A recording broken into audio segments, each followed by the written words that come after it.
is a standard bus wheel. It weighs around 300 kilos with its tyre, more than most strong men can lift. But imagine what would happen if it would come loose at 60 miles an hour. It would become lethal. Even at slow speeds, the destructive powers of a loose wheel can cause serious damage, injury, and even death. All of these accidents were caused by wheels coming loose. But even defects that appear less serious can have far-reaching implications. You'll recognise this. It's a brake glass hammer. If it were missing, how would your passengers escape an emergency? There's a simple way to make sure this doesn't happen to you, and it doesn't take very long.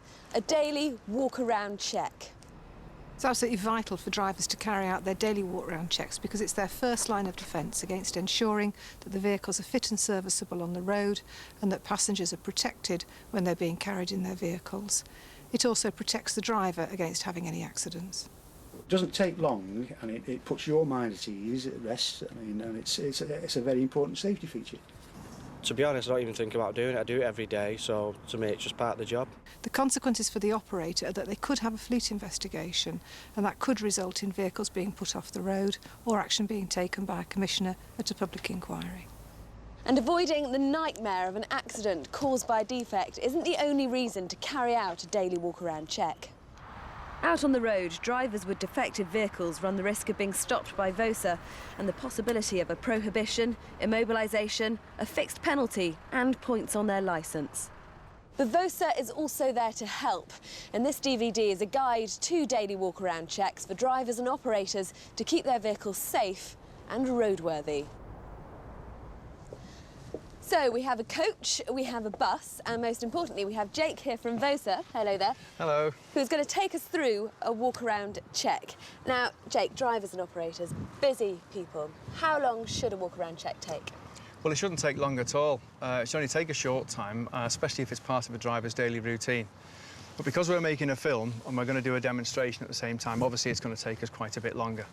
But it's fair to say the demonstration that we give you here now on the particular vehicle that we're using will apply to all sorts of types of vehicles, be they minibuses, double-deckers or even bendy buses. And drivers and operators are probably quite used to their vehicles and they've probably got their own systems already in place. Well, that's true, yeah.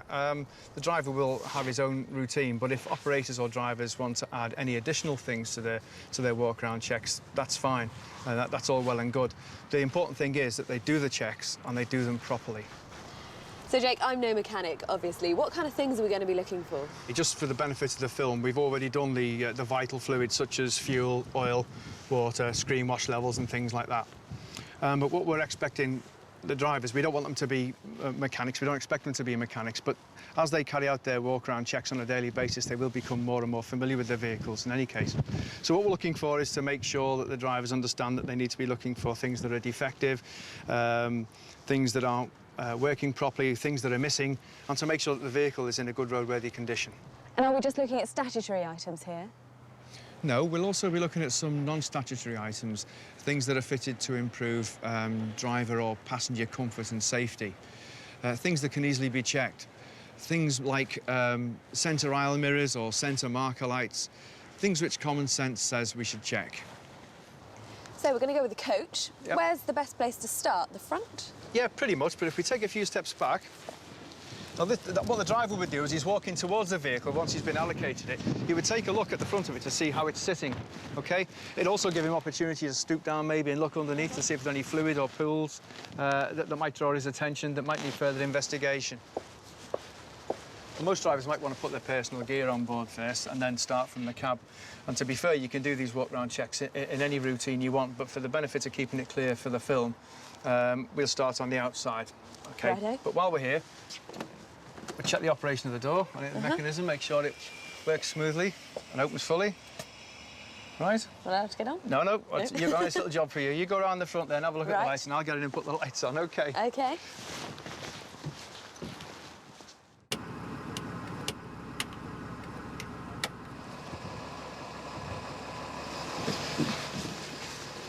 Right. So that's all the lights switched on. Yep.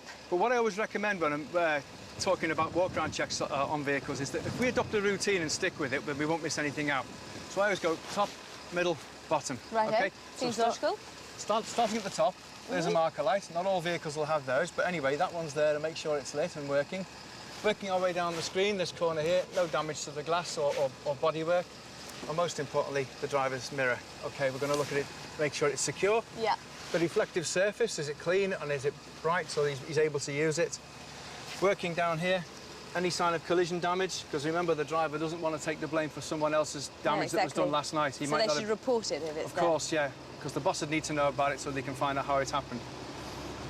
Here's our indicator light flashing here, our side light bulb, headlight, main beam, and fog light. And also, we're going to make sure that the panel that's securing, that all these lamps are mounted on, is secure to the vehicle.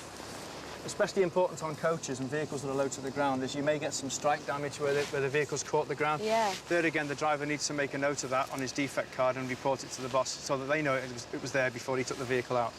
And it's important that we don't forget to have a check if the operator licence is present and the tax disc is current as well. So that's all looking pretty good. Yes. Back to the top. Top again, working our way down to the screen. The screen's nice and clear, it's lovely and clean on both sides. There's no chips or damage or anything that's likely to impair the driver's view. And we'll have a quick look at the wiper blades.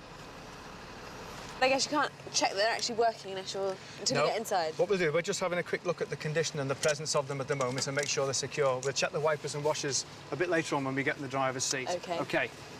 Moving down the vehicle again, there's an access panel at the front here. We make sure it's secure. Nothing loose or likely to come off. The number plate's in place, it's secure. And again, along this low front edge here, there's our marker light, yeah? Yeah. OK. What are we looking at on here? Nothing's going to impede the driver's view. Yes. Clean, no chips. Great. No stone damage or anything like that the driver might feel he needs to report. Coming down to here, we've already given this a bit of a wobble. Right, and we know that's secure, the blade condition's good, and we'll check the operation of those from the seat later on. Well, we checked it, looks like it's going to work. Yes, indeed. Yeah. What about these here? Check they're all working and that the panel's secure. No damage. OK, they're all working. The side light's lit and the indicator lamp's working. And down here we've got the extra fog lamps. OK. And the security of the panel. Run our fingers along the corner. No sign of any collision damage. That's looking pretty good. OK. Good. We'll just move around this corner here. Same routine again. Mirror. Right. Top, no signs of any collision damage. Important equipment for the driver. He's got 2 mirrors on this side. There again, we're checking the reflective surfaces, the security and the useful operation of them. Side cab windows for obstructions. No signs of damage. Come down to this side panel here, we've got a side repeater indicator, and this is an opening flap. We need to make sure these are secured down. You can imagine the kind of dangers they would present if they were able to open of their own accord. So we give that a tug. Good. Okay. Top, middle, bottom again. Same procedure all the way around. All the way around, yeah. Side windows, any obvious signs of any trim hanging off, anything the driver might want to report. When we get down to this important area here, the wheels. Right. OK, tyre condition's very important. Now remember, it may be very early doors when the driver comes to take his vehicle out, so you may find it useful to have a small pocket torch as such like for him to have a quick look inside the wheel arch, make sure there's nothing in there likely to foul the wheel. It also gives him a chance to look at the tyre tread condition. And the tyre condition itself, he's looking for any cuts and bulges around the outside of the tyre. We're going to take some time to have a look at the wheel fixings to make sure there's no obvious signs of movement there. And this vehicle's been fitted with little indicator pointers on each wheel nut. And they should be aligned up so the driver can check to see if there's been any signs of movement there. If there was anything there to worry the driver, he would seek further advice or one of the engineers to have a look at the vehicle. Yeah, but provided they're more or less lined up like so, that's an indication that the wheel nuts are tight. Lovely. OK, and finally, before we leave the wheel arch, just check the condition and security of the mud flap. Right, it's the same process all the way down this side of the vehicle now, making sure any side flaps are secure. With those for luggage and the like, we must ensure that the flaps are able to stay up on their own and that they also close securely again. OK. As we go. Visually inspect the side. OK, it's important to remember also that depending on where the exhaust is mounted on the particular vehicles you're looking at, if the driver can see the exhaust, you should make sure that it's in good condition and if there's any excessive smoke coming from it while the engine's running. OK, come to the rear wheel arch. Remember that at the back door there may be 2 tyres here. The driver would benefit from a small light maybe so they can have a look and inspect that. There again you see we've got the mud flap presence and security. OK. Fuel filler flap. One of the fuel tanks, we're checking that the cap's OK, there's no obvious signs of any leakage. Don't forget to check the seal if you're filling the vehicle up. Moving right to the back now, we have the rear emergency door, which the driver will check to make sure it's unlocked ready for service. Very important, that one. And that it's operation. OK, let's move around the back of the vehicle now. Well, we just had a look at that emergency door there, but what we need to understand is that some coaches may use the rear window as part of the emergency exit system. And on double-deck vehicles, there'll be a door right on the top deck anyway, which we can only check from the inside. Yeah, of course. I was going to say, it'd be pretty tricky from down here, wouldn't Yeah. Right, OK, so what routine are we using? it? Top, middle, bottom. OK, the lights at the top, happy with those? Yeah, they look pretty good to me. OK, what about this one? The only thing that would be a bit tricky is the brake lights, of course. Oh, that's true. Of course, we could have an assistance. However, the drivers may adopt different ways of checking the brake lights, such as a reflection in the vehicle behind if the vehicles are parked in line, or the operator may have a set of strategically placed mirrors so that drivers on the way out to the out gate can use, by looking in their mirrors, they can see their own lights reflecting. Okay, good to Some know. operators are very inventive about how they adopt systems for checking brake lights and things like that.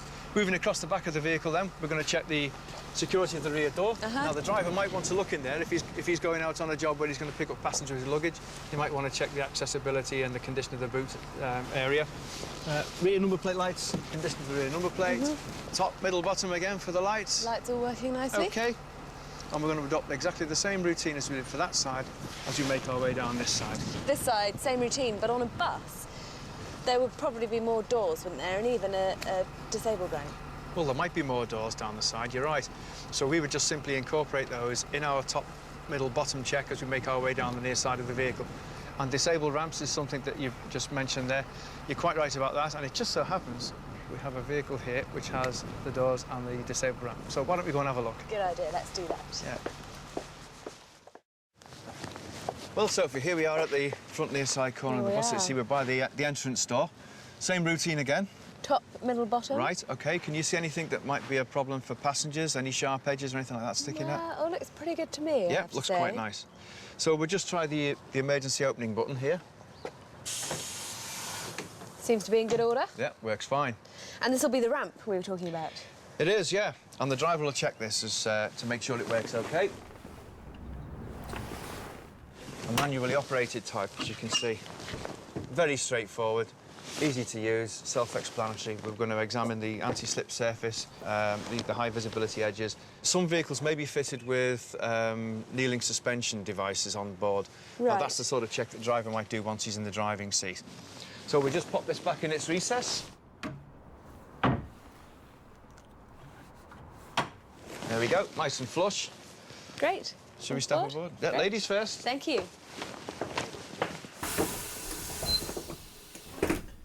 Great, so the front, probably the best place to start, but can we just check the checks that we carry out here on the bus, are they the same that we would do on a coach? Yep, and exactly the same for double-deckers and bendy buses as well. And certainly with regard to the disabled access equipment on here, some coaches may well be fitted with specialised disabled access equipment. We checked the emergency door from the outside. It's just as important, if not more so, I guess, that it opens from here as well. So Sure, should yeah. we start with that? Would you like to try it? Sure. Good, good. That works. And the other thing, that's a fire extinguisher down there. Equally important. It is, yeah. You need to make sure it's present and correct, and that it's fully charged. Great, and if first aid kit is carried, obviously they'd need to have a quick check that that was present as well. Yeah, where appropriate, if a first aid kit was necessary, the driver would need to be aware of it. Shall we move through to the saloon then? Yes, let's do. Just tell us what you're going to be looking for primarily in here. Well, general cleanliness, security of all the bits and pieces inside, anything that's likely to cause a discomfort to any of the travelling passengers. We'll also be looking out for fumes and any leaks that may occur. We're looking at the condition of the gangway floor covering to make sure there's no trip hazards and things like that. So it's all pretty good in here, but you can imagine if it was an older vehicle, perhaps this is the kind of area that might cause a problem. Well, that's true, yeah. Any seams and such likes, they may start to lift with age, and of course the driver would be looking out for those sort of trip hazards that might present a problem. OK, and windows? Yes, windows. On this type here, we've got these pull-out versions.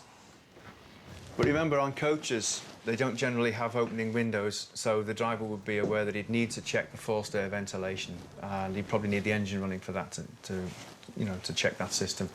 and they'll be checking the air coming out through the air vents in the luggage racks. This is also a good time to check the racks themselves and the lights. OK, and seatbelts probably more relevant on a coach than on a bus. Well, if the vehicle is fitted with seat belts, we'll need to check that they're there, they're working, and there's no damage. OK, and anything else? Maybe the bells, the buzzers? Sure, yeah, the driver would walk up the bus, he'd check the bells. The disabled area will have its own bell push button, and it may make a different sound in the cab to alert the driver, and it will usually bring on a warning light on the dashboard as well to tell him that any disabled people want to leave the vehicle. Well, before we make our way down the bus, we're going to have a quick look at these tip-down seats, OK? Make sure that the covering's OK and that they retract up out of the way for give people disabled access in this area. And there may be some fitted on the other side of the vehicle as well. So basically, just have a nice walk through and think about the passengers and Yes. check that there's nothing that would be hazardous to them. That's about it. Yeah, let's do that. OK. Check any bell pushes that there might be on the poles.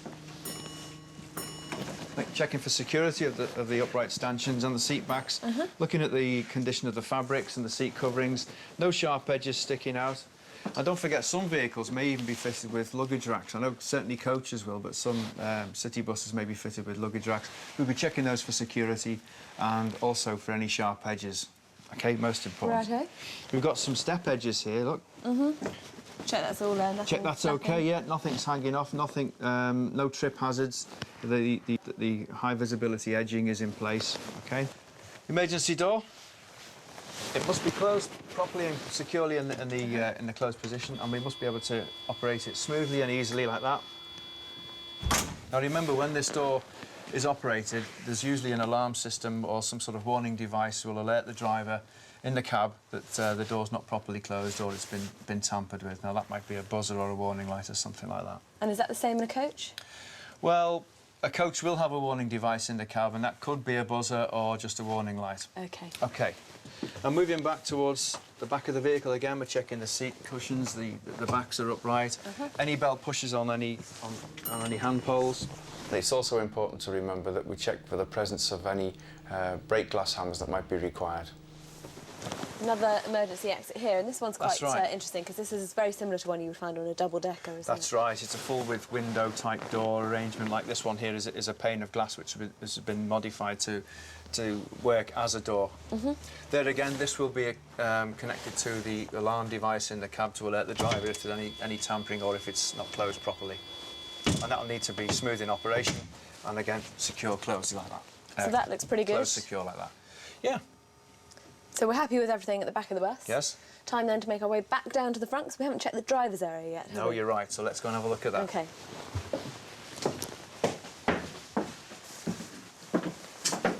Right, Sophie, here we are in the cab area. Just undo my coat. Just slam you in. Thank you very much. So the first thing you do is sit down, so I Yes. guess the first thing you should check is the seat. You're quite right, yeah. Make sure that the seat is quite secure in its mountings and that it's also adjustable because remember the drivers all different sizes and whatnot, they want to get themselves into a comfortable driving position. And it's also worth remembering here as well that if the driver's seat is fitted with a seat belt, then it should be worn. OK, now outside we did top, middle, bottom. Yes. Same procedure from here or different? Well, we can use that, yeah, but we'll work across the cab area at the same time. OK. But before we go any further, remember I said about the interior lights only coming on because they have a power-saving system on board. If you want all the lights to light up, then you may need the engine running. And in fact, we'll need the engine running for some other tests and checks in the cab area anyway. Great. So if you bear with me, I'll just start Sure. the motor up. As you can see, the vehicle goes through some systems checks. Now look out for the ABS warning light and make sure that it goes out. So we'll just try the interior lights now. All Yep. present and correct? Yep, seem to be. Lovely. OK, so let's go back to our screen checks then. You had said before top, middle and bottom? OK, so we'll start on the outside. At the top, we can see our rear view mirror. Now, remember, we checked outside that it was secure in its mounting and the reflective surface was good. Well, now I'm sat in the driving seat. I'm interested in the view it's going to give me to the rear. So I want to make sure it's correctly adjusted and positioned so that I get a good view along the side of the bus to the back. OK. Moving across the screen here, I'm looking out for any posters, stickers, flags, emblems, anything that might be stuck in the way, or even severe screen damage that might obscure my view to the near side. And I'm also looking at the interior rear view mirror again for its position and adjustment to make sure I get a clear view of the saloon. Wipers and washers, you remember outside we looked at the condition of the blades? Yeah, and they the look pretty mounting good from out there. They did indeed. So now we're going to test them. We'll spray some fluid onto the screen and see how the wipers clear it away. Well, they're certainly big enough to do the job, aren't they? Yeah, they seem to be working pretty well as well. Very well indeed, yeah. Good. Okay. Oh, and by the way, don't forget to check the operation of the demisters. Do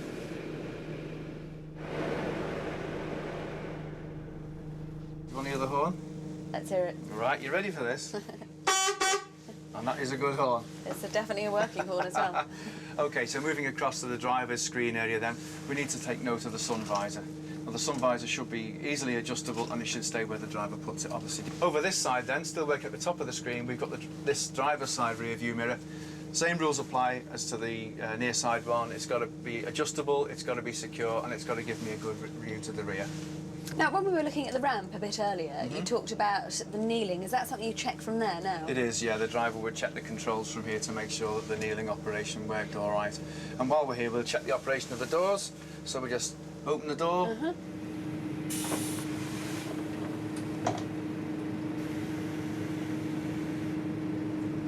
And close it.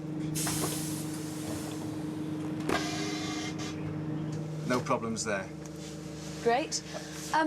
Most of the stuff we said, you do the same checks in a coach. But in Yes. a coach, you'd have a tachograph, wouldn't you? Well, that's true, yeah. Well, the coach driver would be specifically trained to use a tachograph. And as part of his in-cab area checks, he would check that there was no abnormalities or malfunctions with the instrument and that it was working okay. And while he's there also, he would make sure that all the instruments that should light up at night would light up, and the same would apply to this vehicle as any other vehicle.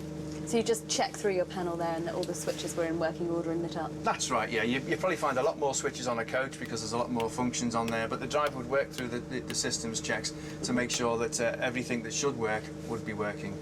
And, of course, your handbrake over there as well. Oh, yes, most important.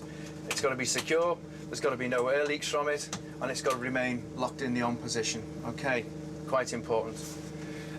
Moving down into the steering controls, then we can look at the surface of the steering wheel. It's secure, there's no sharp edges, nothing to catch the driver's hands or cause him any injuries, that it operates smoothly, and it may even be adjustable to give the driver that better range of finding himself a comfortable position in the seat.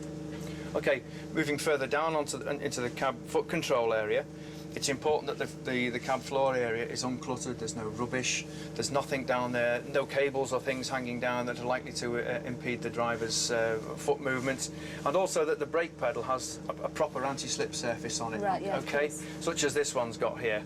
Now we've had the engine running for a few moments, the air's built up fully. What we would normally do, we would open the window like so, and we'd press our brake down fully and listen for any leaks. At the same time, we could watch the air pressure gauge to see if any of them starts to fall quickly, which could be an indication that there might be a leak at the back that we can't hear from here. Gauges aren't moving. Can you hear any hissing? No, certainly not, no. That sounds pretty good. There we are. So that's a good one. So it all seems to be in working order here. What if that weren't the case? What would you do as a driver? Would you be recording faults somewhere? Yes, there would be. All operators would have a system in place as part of the requirements for operator licensing that drivers should be able to report defects to a responsible person, and those defects should be recorded in writing. Now, this particular company has a driver defect card which is issued to the vehicle when it first goes out on duty. And the first driver will carry out these function checks. As you can see, he's ticked off these various boxes for the bits and pieces that need to be checked. Any consecutive drivers would put their names in here had they found a defect further on in the day in the vehicle's duty cycle. At the end of the day, this card or defect sheet would be handed in, and appropriate action would be taken by the company to make sure that the defects was rectified, and any rectification work would be recorded in an auditable system. And any such defects and records such as these, it's a requirement that they be kept for 15 months. OK, and what if there were no defects? Would you record that fact itself or not? Well, some companies require that from their drivers to sign what they call a nil defect report to clarify the fact that they've conducted a check and they found no defects there at all. OK, so even as a driver, you've completed your daily walk-around check. When you're out and about on the road, you're always going to be aware, aren't you? You're always looking out for faults that may be developing. Well, that's right, yeah. I mean, the driver will know how the vehicle handles under normal conditions. If he notices something that is not not natural with the way the vehicle's behaving, or maybe he notices the brake performance or the steering controls aren't quite as good as they were, he would take the appropriate steps either to seek advice from the engineering department. But if it was just a simple defect, he would note it on his card, the vehicle could stay in service, and it would be dealt with by the engineering department overnight. And Jake, I noticed that the height of the vehicle is detailed just up there, and that must be pretty important to be aware of. Oh, absolutely right, yeah. The driver does need to know the height of the vehicle he's driving on the day. Especially if he's in double-decker, I suppose. Ah, quite right, yeah. Especially if there's any low bridges about, sure. I imagine there will be a book with all this detailed in it, is there? You imagine quite right, and would you believe, I just happen to have one here with me in the here cab. it is. The Guide to Maintaining Roadworthiness. Well, we're not going to sit here and talk about it. Let's go and find one of the posh sheets down the back and we'll go through Lovely, it. bit more comfortable.